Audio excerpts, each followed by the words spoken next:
And I want to just begin with a question. Have you ever heard the argument that you're only religious because that's the way you were brought up? Yeah? So when I go to schools, and particularly to teenagers, and I'll ask that question, I'll see lots of nodding heads and say, not only are kind of nodding like, yes, I've heard that as a theoretical argument, but people saying, yeah, I think that represents what I feel. Like, you grew up in a Christian family or Christian country, so that goes a long way to explaining why people are Christian or Catholic. And then I'll challenge people and say, okay, that might have been true for your parents, your grandparents, your great-grandparents, but I clearly don't think it's true anymore. Just because you grow up in a Christian or Catholic family, even if you go to Mass every Sunday, even if you go to a Catholic school, it has, unfortunately, has very, very little bearing as to whether you'll continue to practice. I think of my own story. I did everything you should do when you're a cradle Catholic growing up. I went to Catholic primary school, Catholic secondary school. Actually, one of the ways I tried to rebel when I was 14, I made my confirmation at 14. And you know, you choose an earthly sponsor and then you have a heavenly sponsor. So you choose the name of a saint who you want to take on in your name. And I chose the Saint Luigi, because I wanted my brother to choose the name Mario. That's the level of maturity I was operating. It's not big, it's not clever, but that was 14-year-old Brenden thought it was absolutely hilarious. And so I was ready probably never to darken the doors of a church again. And then when I was 18, my mum played a trick on me. She said, do you want to go on a free trip to Australia? And I said, yeah, that sounds amazing. I'll go to Australia, backpack, go find myself, whatever it is you do on these kinds of trips. And then a few weeks later, very, very sneaky, she said, oh yeah, you know that trip we've signed you up for? Yeah, oh yeah, it's a pilgrimage.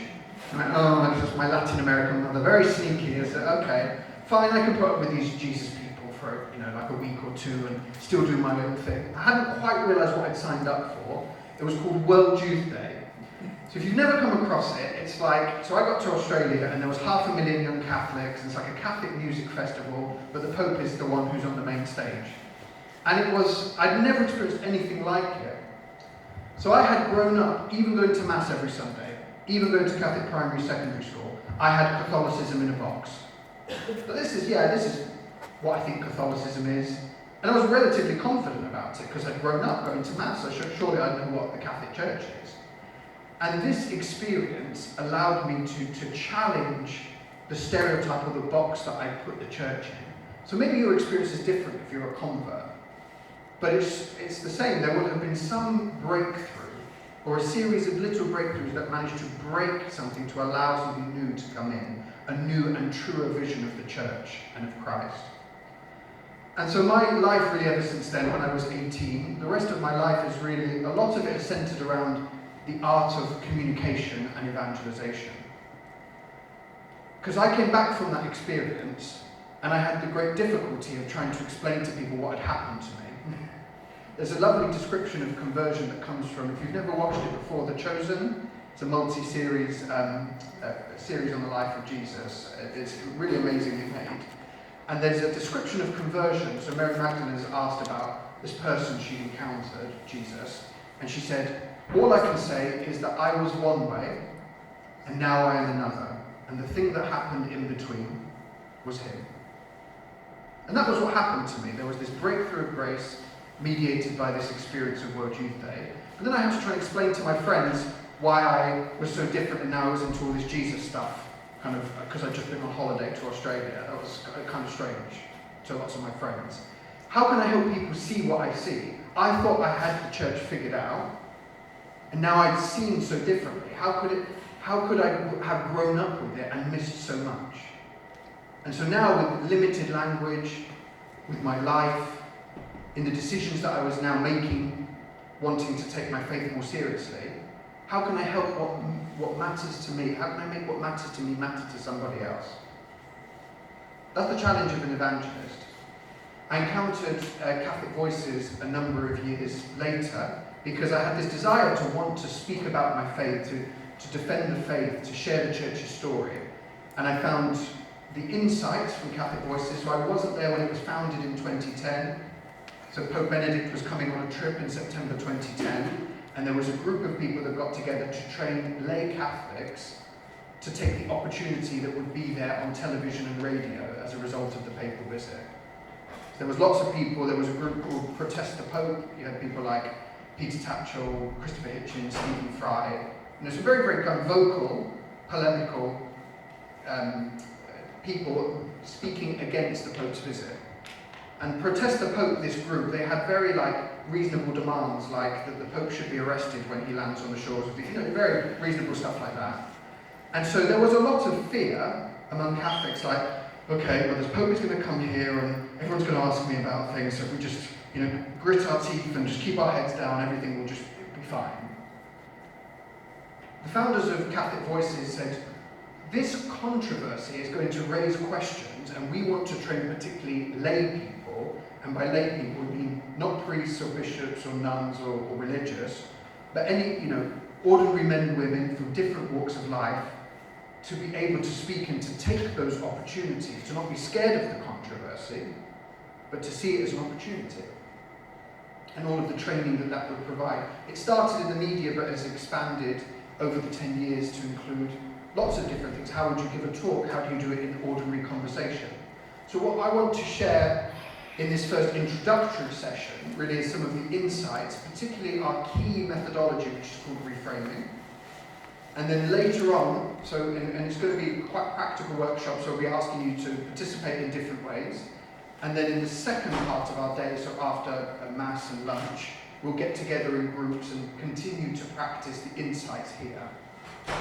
Because this isn't just about what I or my colleagues from Catholic Voices, so you've got Joe behind the camera over there, and you've got Natalie sitting over there. The three of us here will help to facilitate as the day goes on.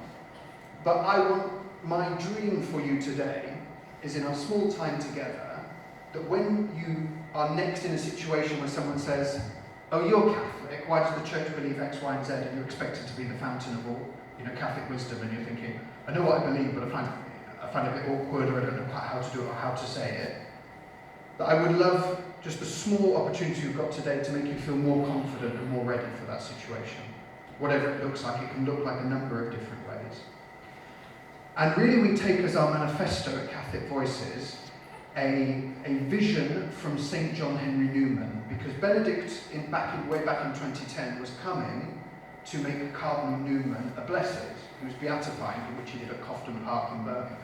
And in October 2019, Pope Francis declared Cardinal Newman a saint. And way back in the mid-19th century, he had this amazing vision of an emancipated laity. He said, I want an intelligent, well-instructed laity. I wish to enlarge their knowledge, to cultivate their reason, to gain an insight into the relation of truth to truth, to learn to view things as they are, to understand how faith and reason stand to each other, what are the bases and principles of Catholicism. This is an amazing prophetic vision. I think 170 years later, we're still trying to fulfill it in many ways, and the Church is still trying to realise the depth of this vision.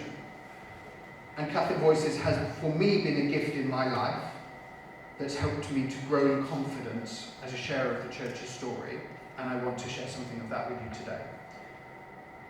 But before we do that, so before I go into the methodology and just some of the insights from Catholic Voices, it's always good to just kind of test where we are with things now, like how we react to, how we respond to interesting stories. So somebody, we're not going to do, let's say, what might happen in an ordinary conversation. So someone asks you a question and you're not prepared for it, you're not expecting it. We're going to do something different. We're going to read an article together. So often when I do these workshops, I just go onto Google and I put Catholic Church, go onto the news tab, and then I just pick a story, like a recent story, and use it as a way of saying, it's not something that I've prepared. It's not something that you may have come across the story, perhaps not. But it just gives us, we're going to start with an example, and I just want you to think, if somebody were to ask you about this, or if you were reading this, what would you say or how would you respond? All right, so we're going to read this article together, and then I'll get you to think a little bit, and I'm going to hand out some post-its so that we can write and stick up basically in a sentence, what would I say to respond to this, or in a couple of bullet points. Okay, so you ready for the article?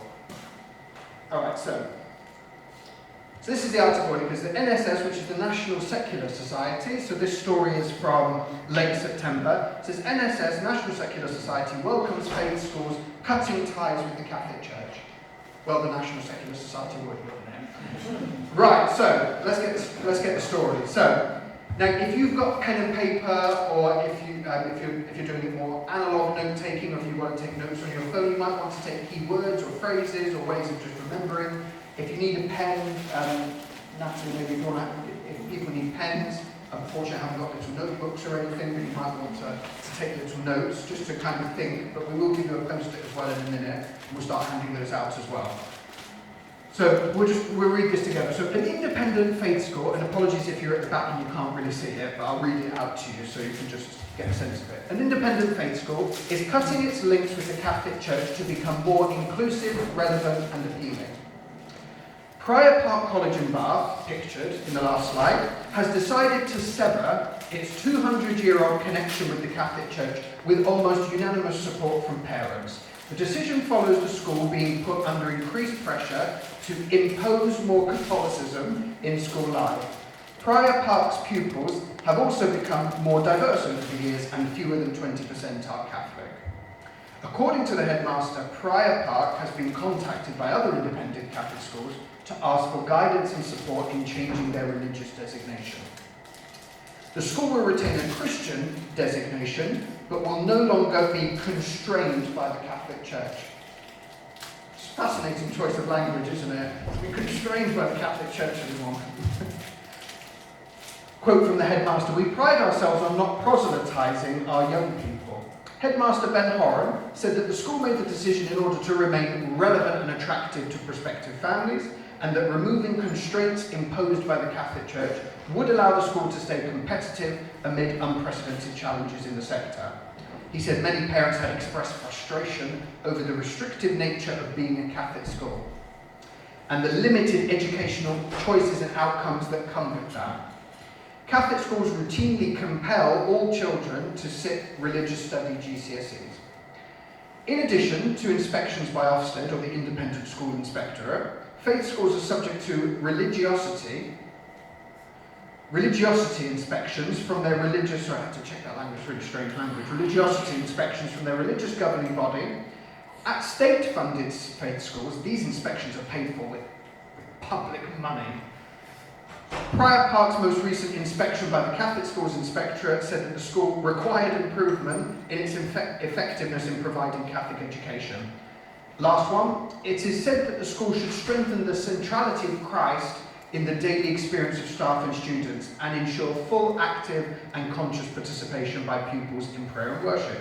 In a letter to parents following the inspection, Horan, the head teacher, said, "We pride ourselves on not proselytizing to our young people, but instead encouraging them to engage with faith and spirituality on their own terms." He criticised the new inspection framework for Catholic schools, launched 2 years ago, as attempting to exercise a far greater degree of control over these schools than the Bishops' Conference and the Catholic Education Service had ever done before. He continued, "In a world of falling church attendances, it's perhaps unsurprising that there appears to be a greater level of expectation by the church hierarchy for Catholic schools to do the job of bringing young people to the faith." So there you go, there's the story. Now you may have all sorts of mixed thoughts about this. Like at one level you might not care, it's like fine, get rid of the school if it's not Catholic. Or some people might say, no, it's worth making the fight to keep it a Catholic school. But if somebody asked you about this, what would you say? What would you say? What I want to do now is, as you begin to think about that, if everyone, have we got post-its going around? Yeah, so can we start handing out post-its? I want you to take one post-it. If you need a pen, we've got some spare pens. If you've not got your own pen. But what I want you to do is to think, you can only fit so much, even if you write in size 0.5 font. Keep it simple, like just a sentence, a phrase, maybe a couple of bullet points. If you were asked about this story, what would you want to say? Now think of it as an opportunity. It doesn't look like an opportunity to talk about faith or the church. It's not an obvious example of, say, that strict evangelization.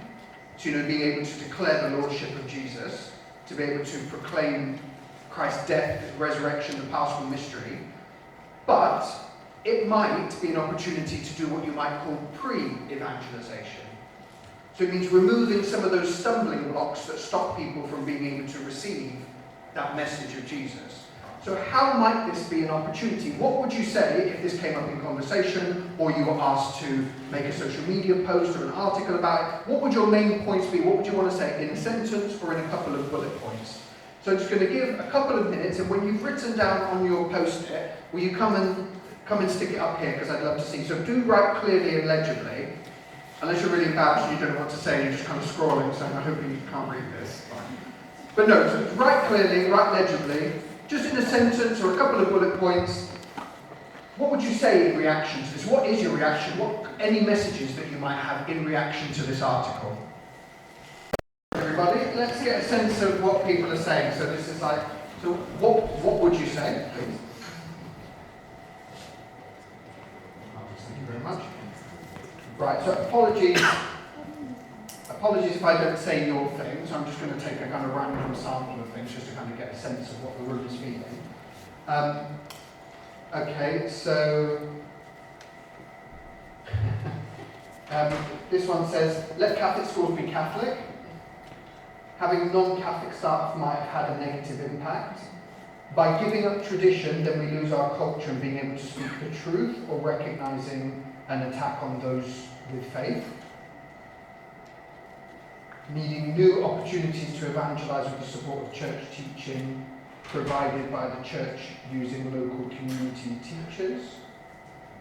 Why go to a Catholic school if you don't want Catholic teaching? Yeah, that's quite an interesting one, because then the solution was that it's like, well, we want this school, but we don't want it to be Catholic. So instead of we don't want there to be a Catholic teacher, we don't want there to be anything Catholic to do with it. The cap on religious schools has a lot to answer for. We've got here heartbreaking, viewed as constricting, but it's actually liberating. So there's maybe a false vision of what the faith is meant to be. Conscious participation of stakeholders in the school. So I think a couple of people have spoken to that, and we've got here like, who is it appealing to if it's not meant to be its traditional base? Cutting ties with the church allows for new age ideas to be imposed on the students, like changing gender, which leads to even bad consequences. They make it sound like there aren't any Catholics to begin with. If there were, what is there to impose? Who did they want to attract as a Catholic school without Catholicism?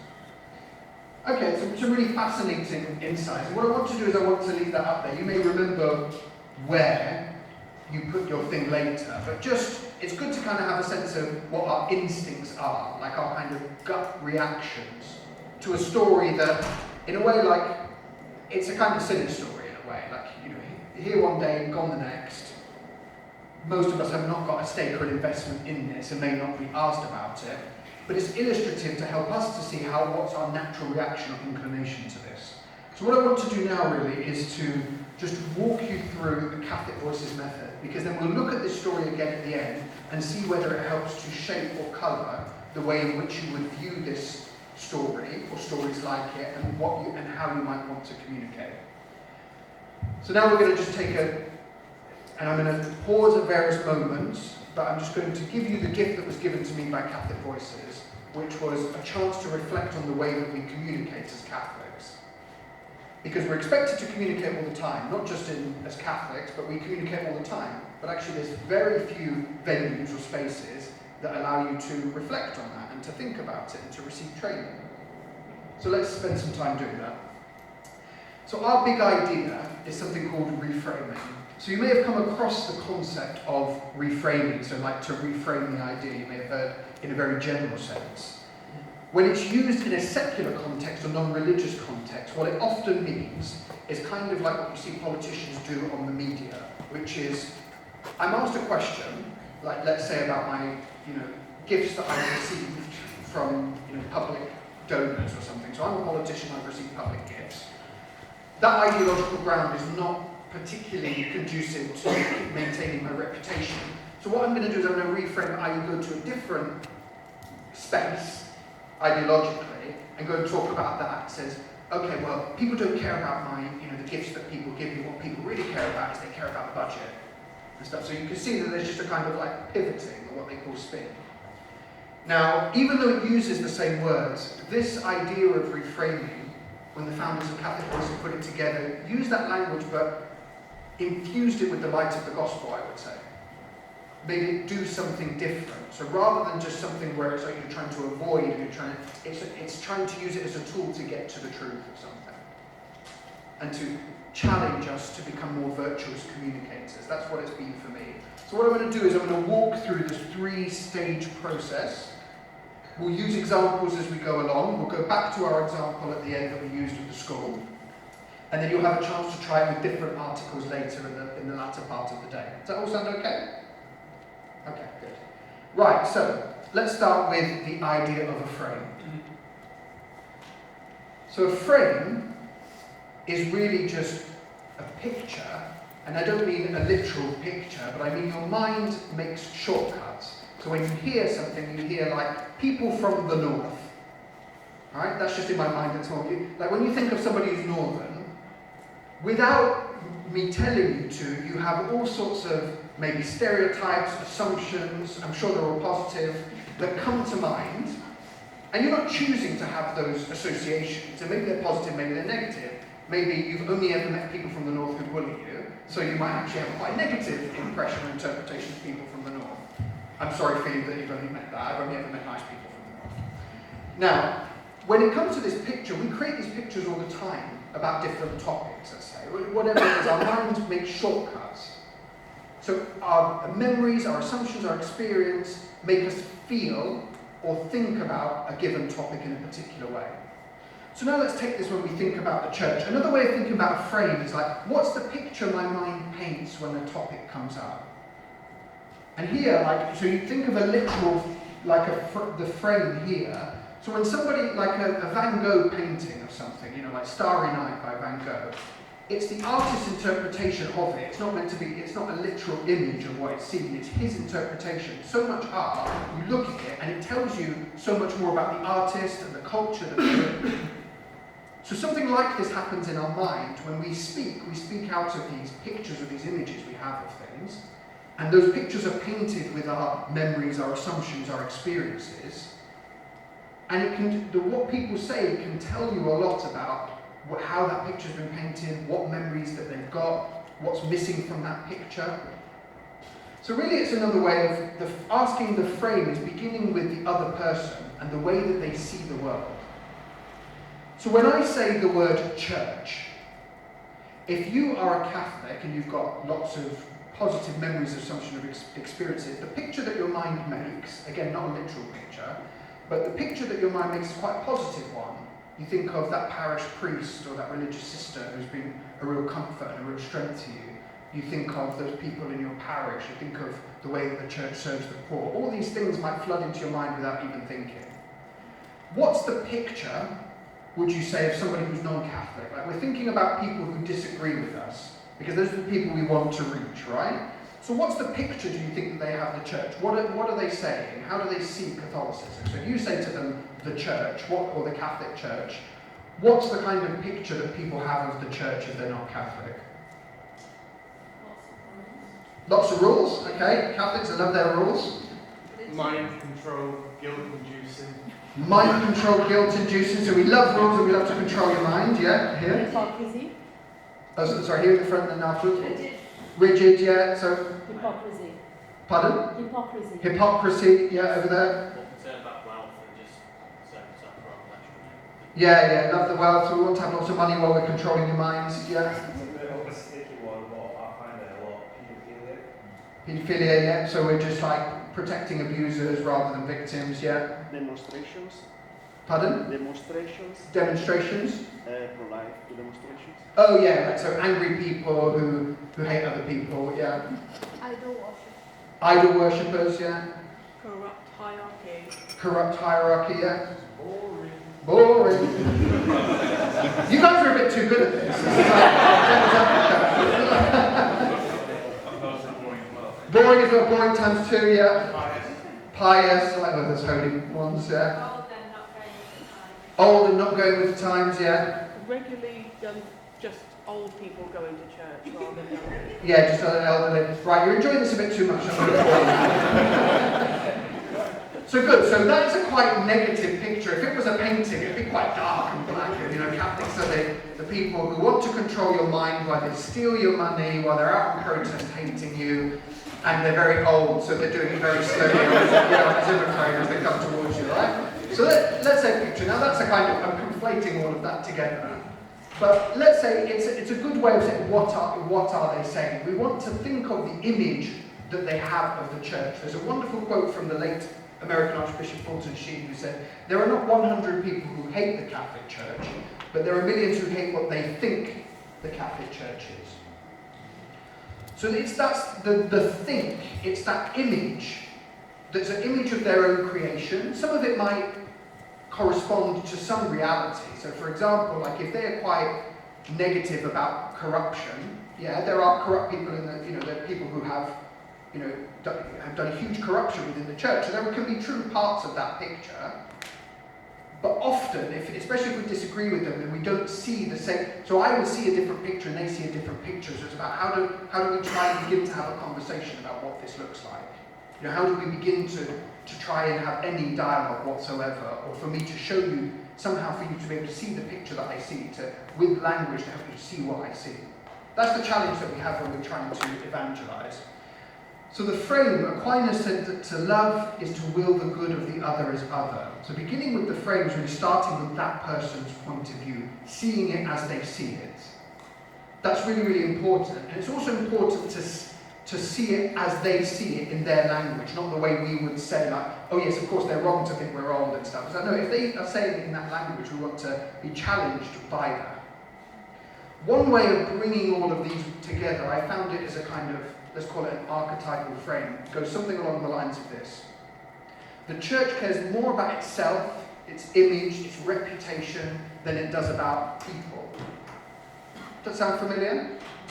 And now you can use that under different issues, right? So if you come to the issue of abortion, the church cares more about, this kind of abstract value of the sanctity of life than it does about women in crisis pregnancy. Or euthanasia, so the church cares more about, well, okay, I'm going to stop giving you the answers. So let's take assisted suicide, which we might go into a little bit later in the article. What's the frame or the picture that people have about the church in relation to assisted suicide? I'll give you one example of, say, like abortion very quickly. Yeah, over there. They would say it's needless suffering. Needless suffering. So we want people to needlessly suffer, yeah? Uncaring. Yeah. Taking away choice. Just trying to impose its values on people. Yeah, so imposing your values onto someone else. Okay, that's good. So you can see that trying to think and articulate it in that language, it should make you a bit uncomfortable in a way, because you want to begin to kind of answer the question, you want to begin to speak into it. But I think resting with that being uncomfortable means that we're more likely to answer the real issues at hand. Because I found it in my own life, where sometimes I think I'm answering someone's question, but I'm so quick to answer, I haven't really understood what they're getting at. So how do we start understanding where people are getting at? Well, there is no dialogue without common ground. Just because that insight is obvious doesn't mean it's easy to find or to practice, particularly if people are being very flippant. If they're saying like, oh, you Catholics, you're all just, whatever. It can be very hard to think, where's our common ground? When actually they're being very rude to you. It can take a great degree of patience. And now I'm half Latin American, so part of the reason I want to get better at this is because the passion gets the better of me. Maybe you think of your own reactions. Are you a kind of fight, flight, or freeze? Now sometimes there is a place for fight. What would Jesus do? Sometimes Jesus turned over the money changers' tables and stuff. So there is a place sometimes for righteous anger.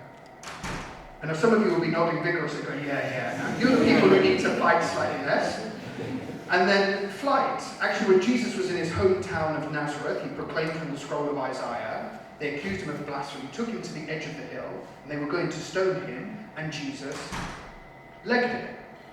So he ran away. Well, he didn't run away, they said he disappeared through the crowds, which is a really good, that's a good trick, I want to learn that one.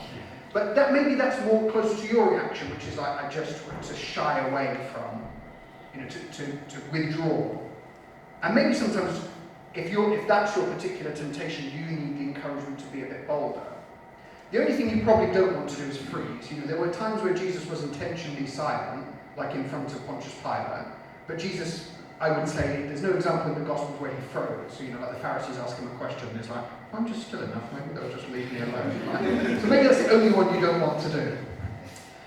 But if people have this picture and this stereotype, so think back to your own conversion, because at some level if you're here, even if you were a cradle Catholic, you had to deepen and mature your image, you had to let go of older, false images to replace it with something more true. So what we want to be as evangelists, I'd say, is frame breakers. We want to break these images and these things that they've got comfortable with, this story that they tell themselves about who or what the church is or who Jesus is. So it's finding those ways of being able to break those stereotypes is what we want to do. St. John Henry Newman had this lovely phrase. He said, false ideas can be refuted by argument. So if somebody's got a false idea, it can be refuted by an argument, but only by true ideas alone are they expelled. So it's only when it's actually a false or a shallow story is replaced by something deeper, something truer, is it going to be expelled. So this is why we talk about the language of sharing the church's story. How can we replace false pictures and images with truer images? I would say to take that small box, they've got it, and widen the frame. To bring in some of the memories, the assumptions, the experiences, the knowledge that's missing from their picture. That's what we want to do. And to do that, we have to start with finding the positive intention. That's always been our instinct. This can be quite tricky. This isn't just simply about saying, this person has a right to speak, and that's fine. It's actually about thinking, what values are they appealing to? What is the good that they see? What's the good that, because everyone is motivated by some good, and even if it's very hidden, our job, I think, if we want productive conversations, is to say, what's the good this person sees? What's that positive value or intention they're appealing to? Let's think this through. So let's take the idea of assisted suicide that we've spoken about. So what was the frame again? So what was the picture that people had in their mind? We said before in the corner it was wanting people to suffer unnecessarily, taking away people's freedom, imposing religious views. So there's a number of different values hidden underneath there, but what's the positive intention behind that person? So the person who may be saying any of these things, what's their positive intention, would you say? Pardon?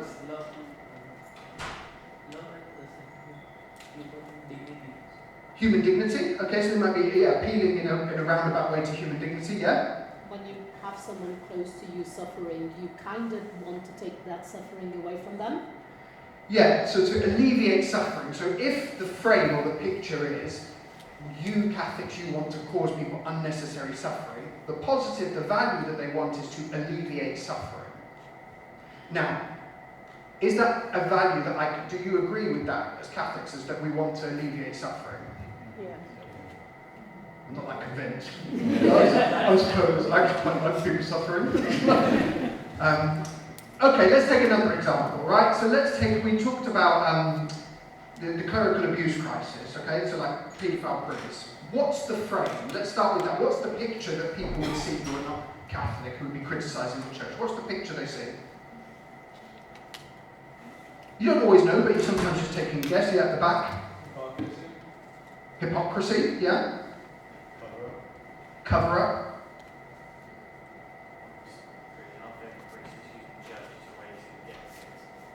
Yeah, exactly. So people using the church as a way to get to kids, yeah?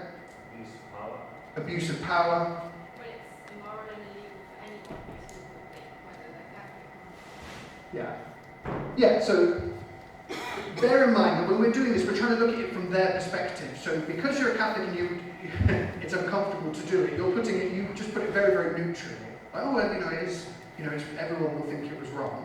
But if they disagree with the church, they're saying, in a way, like, here's another way of putting it. The church cares more, think about that archetypal frame, the church cared more about preserving its reputation than it did about protecting survivors of abuse. Does that sound recognisable as like an image that people would paint? Okay, what's the positive intention behind that picture? Yeah. Protect children. Protect children, yeah. To have the survivors of abuse as the centre of our concern. Yeah. Let me tell you a story of when I got into a faith conversation with someone, a family member, and it didn't go too well. I wasn't really doing reframing. So I'm meant to be Mr. Catholic Voices, but even sometimes I forget, right? So my dad is one of 14, so big Irish Catholic family. And sometimes, you get together at Christmas with, maybe it happens in your family as well, that if you're the religious one, people project all of their religious baggage onto you. So this happened with one of my uncles. Let's call him Uncle Lawrence for the sake of this story. So, full disclosure, it's Christmas. He's had a bit to drink, I've had a bit to drink. So it's already a good, interesting foundation of recipe for religious conversation. And we're just kind of chatting about nothing really. And then he just, out of nowhere, just drops this line. He goes, "Oh, I'm a priest, they're all just paedophiles, aren't they?" And I was like, oh my gosh, right, we're there. And I could just feel my heart like kind of pumping, thinking, that's so flippant, like just completely unnecessary. And my instinct or my reaction, because I was in my 2-pint sweet spot, was to say, he said, "Oh, priests are all just paedophiles," and I went, "Well, Uncle Lawrence, you're more likely to be abused by your uncle than you are your parish priest, so I'm better off watching you, aren't I?" And he kind of looked at me, he laughed, and then we moved on. Now, I must admit, the prideful part of myself was like, yeah. It was like, I said something clever, maybe it made him think, but basically I just wanted the situation to be over. I said something, and let's move on, because it's Christmas. Come on.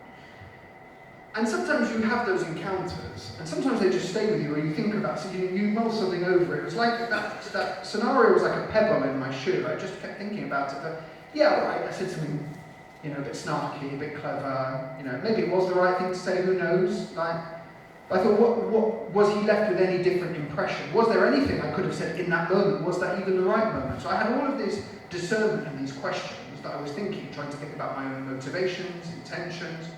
It became a good source of reflection. And rather than just let that go around in circles, I said, I should think about it in relation to the Catholic Voices and reframing. So I said, what's the frame that he had? What's the picture? He only said the word priest, priests, they're all just paedophiles. So it's only a sentence. But it does give you a glimpse into his picture of the world, which is a picture in not only the tragedy of the abuse itself, but the denial, the cover-up. The church cares more about itself than it does about people, or in this case, the survivors of abuse. So if that's his image, what did I say? I said, statistically speaking, you're more likely to. What does it sound like I'm doing? It sounds like I'm defending the institution. Now bear in mind, this is interesting, what I said is statistically true. It is true. But unfortunately, what I reflected on for myself was me beginning with that being my opening gambit. What it made it sound like was that I was defending the indefensible.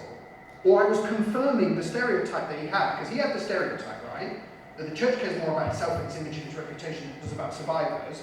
And I just talked about, the reputation, out of really good motivations and intention.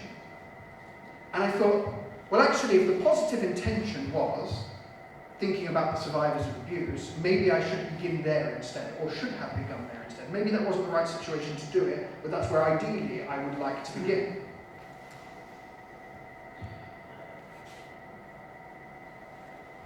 Yes. So the positive intention, and we'll do a couple of examples later, but the positive intention is really about trying to talk about values that we share. Now there are values that we don't share, so it's not just about having one point, but it's about meeting people where they're at, so a value that we share, and then taking people where God wants them to be. And maybe I can't do it all in one conversation, maybe it's not possible, but maybe I can just hit at something, maybe we start something, and this keeps the conversation going. It allows me to try and speak about the church in a way that I want to speak about it, not be committed ideologically to something I don't. So that's one example. I'll give some more examples, but let's think a bit more about the positive intention, because it's really essential. So it's really about asking, what value do they hold, what value do I hold, and maybe I want to begin my thinking about how I respond to something with the value that they hold. Now, it's really important to have the positive intention, so I'm going to give two quotations, one from Aquinas and one from Ignatius, just to really solidify the point about needing to operate out of a positive intention and attitude. and it's an attitude that I constantly, in my bad habits and in my bad days, I don't follow, but I aim and aspire to follow. So Aquinas has this lovely phrase. He says, we must love them both, those whose opinions we share and those whose opinions, those whose opinions we reject, for both have laboured in the search of truth and both help us in finding it. This is a really great insight, because what is he saying? He's saying we should love those whose opinions we share. Yep, I like people who I agree with, put the world to rights, lovely. Those whose opinions we reject, that's a bit harder to love those people.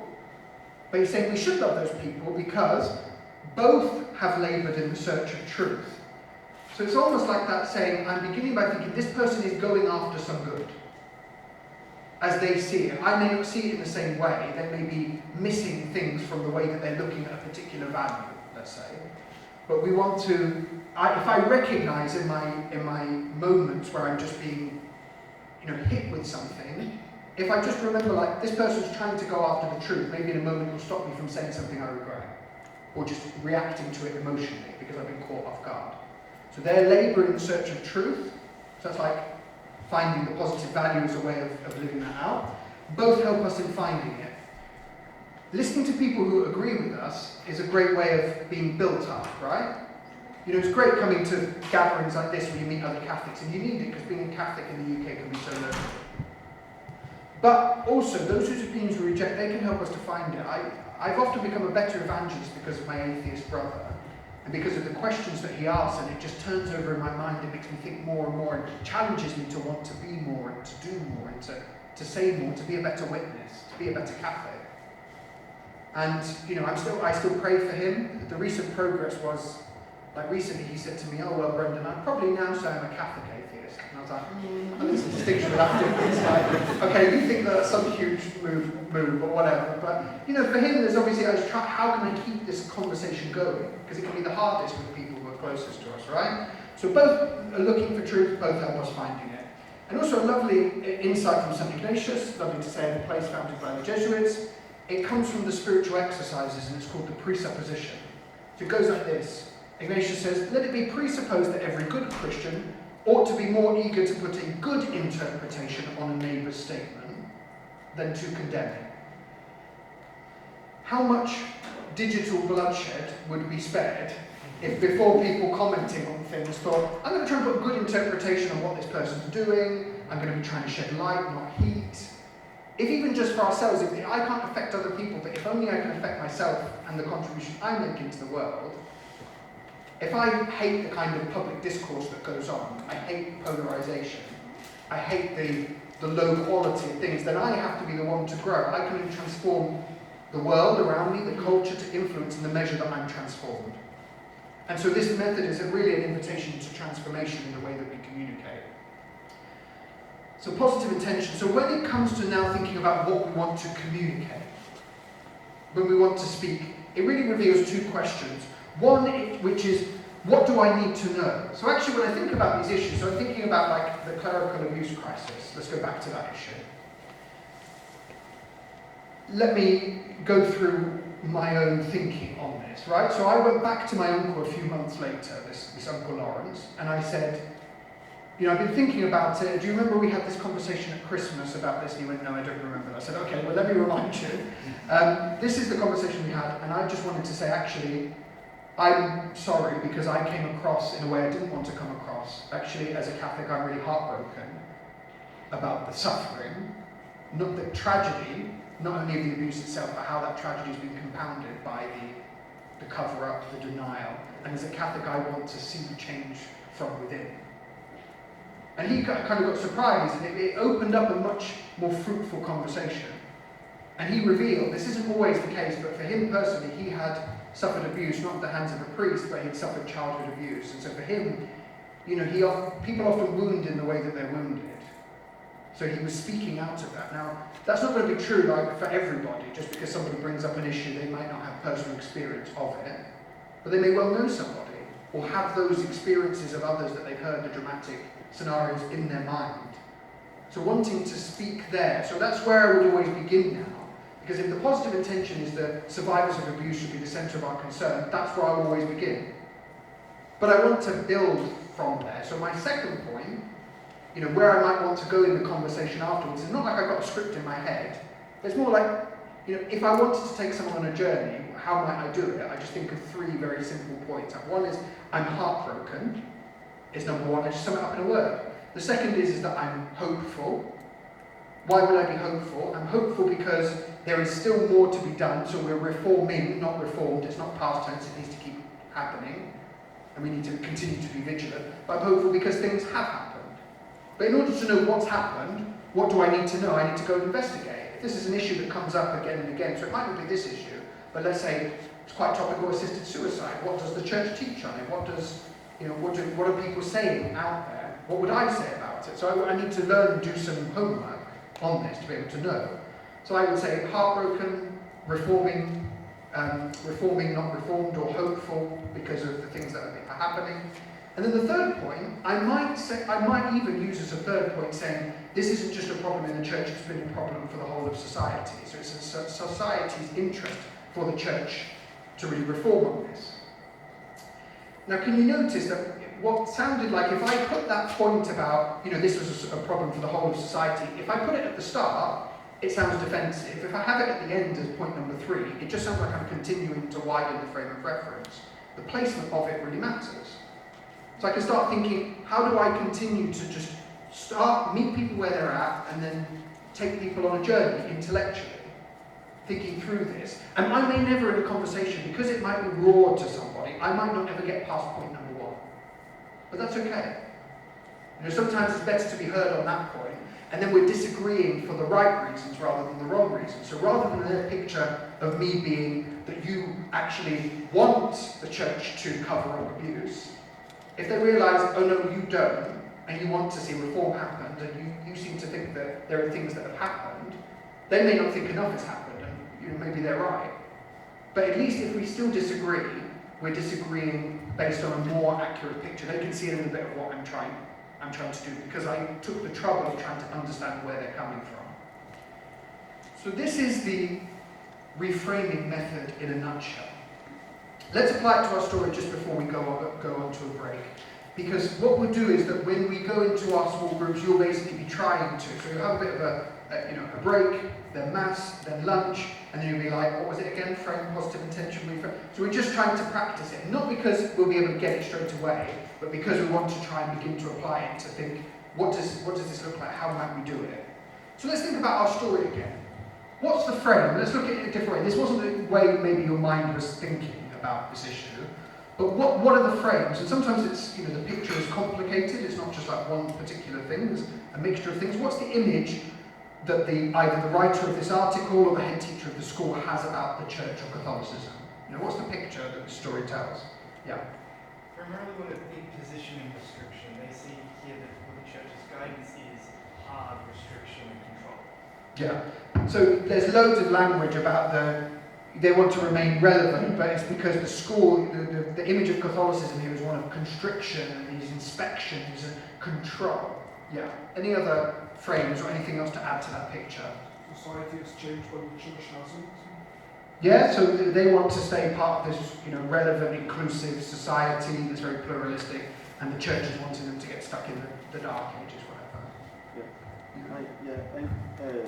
I'm quite shocked with the statement of the headmaster of a Catholic school who has appointed this man who seems not to have strong Catholic values to manage a Catholic school. That's something that is... Yes, yeah, I mean, it's shocking. That is a failure of the interview. But that's what we think as Catholics. That's not the image that the person writing this article has. Do you get what I mean? Yeah. So we can be shocked. Obviously, we should be quite shocked that this guy could ever become head teacher of a Catholic school. But we're trying to think, how do they see it? Right? Rather than just, let our own emotions take the better of us. And I think part of what's being expressed here is like this sense of, we've got this pluralistic society and the church is holding us back. What's the positive intention behind that picture, would you say? At the back. Schools for free thought and individual discovery rather than proselytizing? Yeah, so not forcing people's views or way of doing things. People having a free exploration of their religious views, yeah? And to reach out when they say be more inclusive, to make the school appealing to a broader audience. So Yeah. try to reach out to more people. Yeah, so as Catholics, do we agree with those things, that we want our schools to be places that allow for free thought and exploration of religious views, and we want it to be open, and welcoming of lots of different worldviews? Do we want that, generally speaking? Yeah. Not convinced again, but okay, if we must. I'd rather a den of brainwashing, please.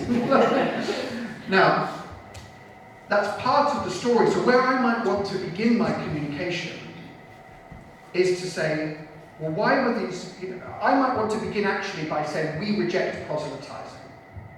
Actually never been a part of the Catholic Church ever since the beginning, that we are bold and proud about our convictions. As other people, everyone has the right to be.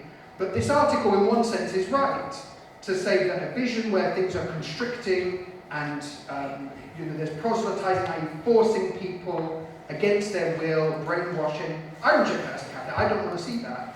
So to the measure that this was happening in this school, it's good that they're not doing this anymore. However, you take one part of that value, but there's something else in that tension, right? We do want people to be free, but the parents of this school are paying quite a lot of money to have very directive education. They wouldn't apply the same thinking to I don't mind, there doesn't need to be a curriculum, let them be free and be inclusive about what ideas they bring to what they think about the world. No, they'll actually put them in exams and be quite directed. So there's nothing wrong with having a very sense of direct vision about what you want to do. And so part of my shame is to say, actually, very many, this is where you might want to talk about wider, that Catholic schools have often been prized, because there's more socioeconomically diverse often than schools, and perform better, because they're more Catholic, not less Catholic. So actually, the very thing that they're doing, and it is an indictment, I would say, so like somebody was saying before, if this is what they think the church is, if they think the church requires people to proselytize, then that's a failure of the kind of image of the church they've been given, and I'm very sad about that. So, again, it's not about having a perfect way of responding to this, but I might begin with the positive intention of saying, yeah, I'm against proselytizing. I don't want that kind of church. But, second point would be, it's not as simple as that. Actually, we do want vision, and if we want a pluralist society, the church has to be allowed to speak as anyone else is, and to be able to shape the choices, the educational choices that people want. And actually, the vast majority and evidence of Catholic schools suggests we do this. When schools are more Catholic, they are more inclusive. They do open up to the world, whilst also retaining identity. It's exactly the more Catholic you are, the better you become at those kind of things. That's why we started schools in the first place, to educate people, to create that liberality, that freedom of mind. So my third point would be, actually the school has gone about this the wrong way. If they want to be more open, they should lean into their Catholic identity, not away from it. So where they're being more directive about their education, they're getting less directive about their ethos, and this school will suffer, and students will suffer. So not to forget the people involved in this. Students will suffer as a result of this. They've already suffered because of a very poor vision of Catholic Church that's come from their leaders. And also, I guess, from us, there's a wider failure of formation, right? So you can see that thinking about it, just allowing your mind to think about the frame, what's the picture they have, what are the values, begin to speak from those values and build out, is what the Catholic Voices method is all about.